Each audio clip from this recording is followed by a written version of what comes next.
Stories are what make the world go round. It's how we've traded knowledge over the years. It's what has expanded our imagination to galaxies beyond. Stories are my favorite part of a game. I've played so many games in my 23 years of life. Dear God, I'm 23. And a bunch of different stories within many of them. It's currently summer break for me, 2023. So while I have the time and energy and motivation, here's a few games I really wanted to talk about that I enjoyed the story for. Therefore, I'm Alex, and today's things are video game stories. Spoilers ahead. Dark Souls scares the shit out of me. It's one of the few games I don't enjoy touching, ever. I played it once when I was younger, and I did not have fun at all. That being said, the genre that is Souls-like, just the name of the genre, is one I personally enjoy experiencing. Games like Hollow Knight, or the subject of this section right here, and then the one you're listening to, is Dead Cells. I really love Dead Cells, like obsessively love it. The enemy types are wild and annoying, the levels are awe-inspiring. There's so much in the game I haven't been able to touch yet. Like a good Souls game, there's lore there, but you really kind of have to look for it. Like I haven't seen a lot of it, and there's like DLC levels that I can't even touch yet, which I need to get, actually, now that I think about it. This world is filled with weird creatures and characters that help you on your run. The weapons are cool as fuck. My favorite combo is the nail sword from Hollow Knight, and lightning whip, and the bone, and lightning bolt. My two favorite weapon combos. There's also some speedrunning aspects in the game, as the game will tell you how fast you're going through an area, and it will also tell you how fast you've been in that area, like your fastest time in that area. And the game will reward you for moving quickly, but you're also not punished for taking your time, as there's so much to explore and there's so many areas to look into and get to know, and as you learn the gimmicks of each kind of area. Speaking of which, there are a number of references in the game.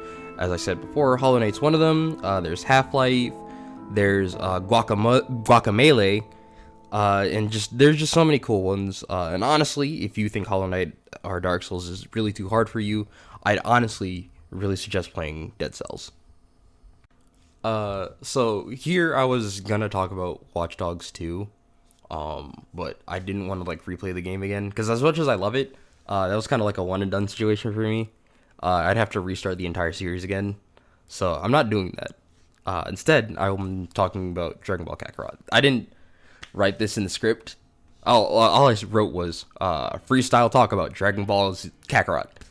And honestly, I'm going to. I like Kakarot. I really do. I think it's a great game.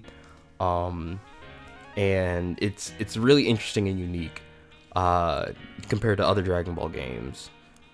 It's a love letter to Dragon Ball, essentially.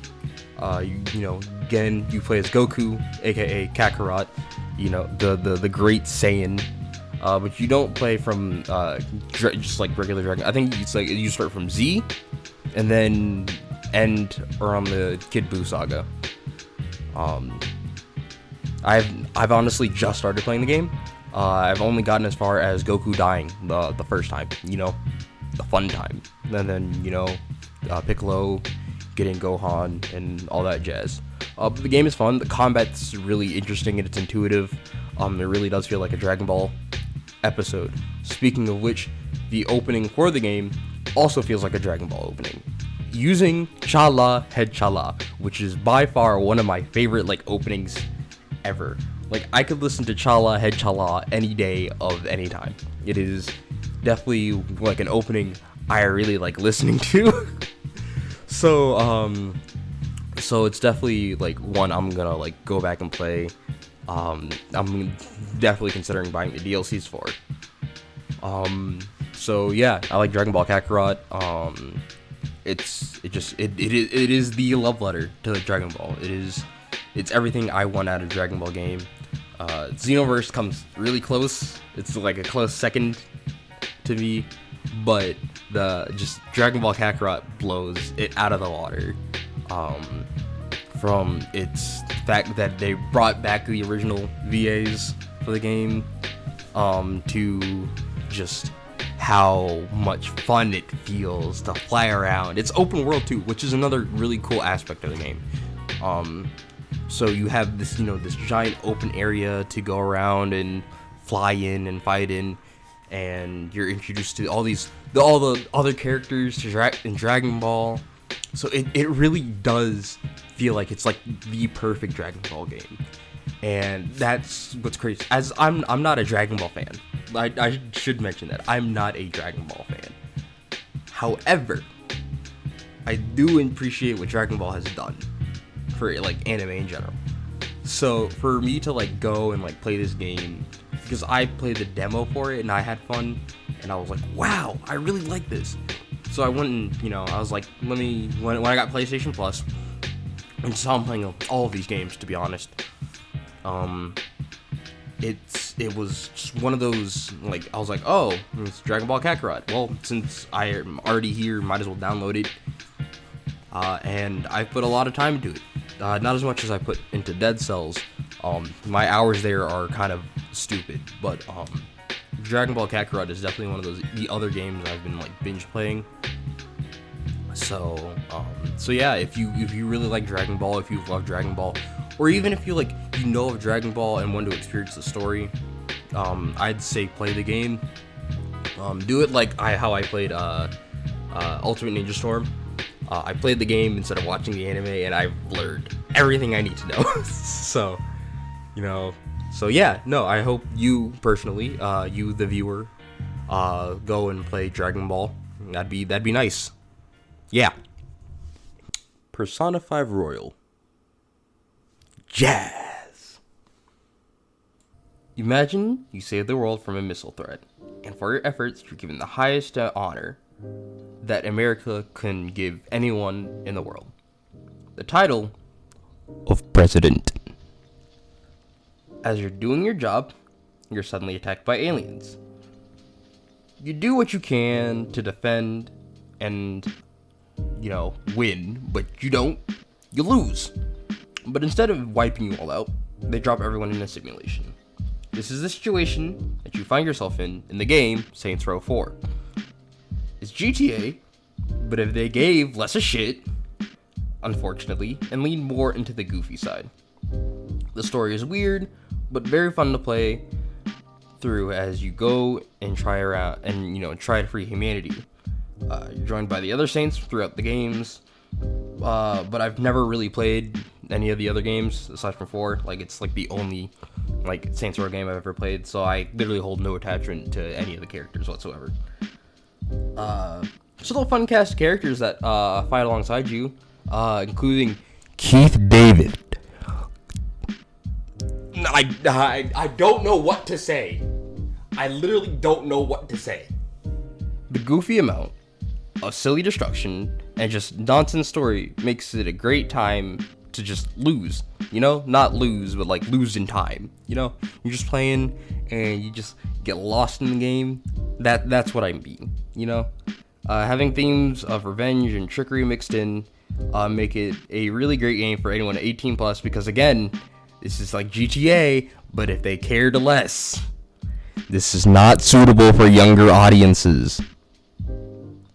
Aside from that, it has a great cast of VAs that make it pleasant to the ears. Not much I can say about the game, but it is a game I've honestly restarted again and again, and I've enjoyed restarting it every time. So, if you want to play it, I'd say go ahead. I love the Final Fantasy VII Remake, especially because it's not really a remake. It's what I wanted out of Brilliant Diamond Shining Pearl. It's reinventing the original story, changing elements so that it's new to those who played the original, but not uninviting to new players. It's honestly one of the biggest reasons I got PlayStation Plus again. It's graphically stunning, comparing the mute colors of this weird dystopian world to the wild, vibrant colors that each attack brings. It also takes the real-time combat that I love from Final Fantasy 15, which is my favorite Final Fantasy game out of all of them. And it adds to the system by limiting how much you can actually do. The open world is cool and exciting, giving you so much to explore. Plus, it has that classic RPG element of side missions. It gives you so much to do in this world that I find it really hard to be bored playing it. Cloud being this weird, this PTSD-ridden soldier, while also giving each character more depth to them, is what makes Final Fantasy VII Remake a really good game and a really excellent remake. And I know in Final Fantasy 15 it starts off with a Final Fantasy for new and returning players, but I think Final Fantasy VII Remake is that game. I think it is the Final Fantasy for new and returning players. It's iconic enough for new players to be like, oh, I know this character, or oh, I've seen this, and for returning players to be like, oh, this is different, I like this. So honestly, if you wanted to play Final Fantasy VII Remake, I'd suggest you play it. Honestly, just play it. Give it a chance. Give it a try. You might like it. You might enjoy it. So yeah, no, those were just a few games I really enjoyed playing, and then I'm still gonna play after I'm done with this video. Actually, I'm still playing a few new games, such as Scarlet Nexus and Judgment, and then I think I might pick up The Division 2 again. I'm not, as of recording, I'm not entirely sure. Just something I want to do, but it's cool. I'm sorry I've been gone for so long. A lot has happened mentally and emotionally, and I'm finally kind of getting back into the swing of things. I finally have enough space to be like, oh, let me create a video. I might be able to put out more videos next semester, as I only have classes 4 days of the week, and I have pretty much a free Friday. So we'll see what happens. Thank you for sticking by me. Thank you for being here and watching this video. I really honestly hope you enjoyed, and if there's a game that you really liked with an amazing story, please let me know in the comments. Like the video if you liked it, do all that good stuff, and as always, I hope you enjoyed, but that's not my outro.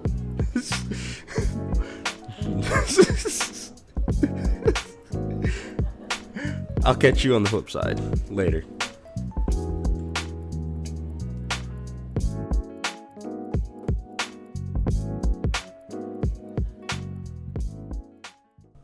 Rubber baby monkey bumpers. Fuck! Rubber baby monkey bumpers. There you go. I'm putting this at the end of my video. Just the audio of that.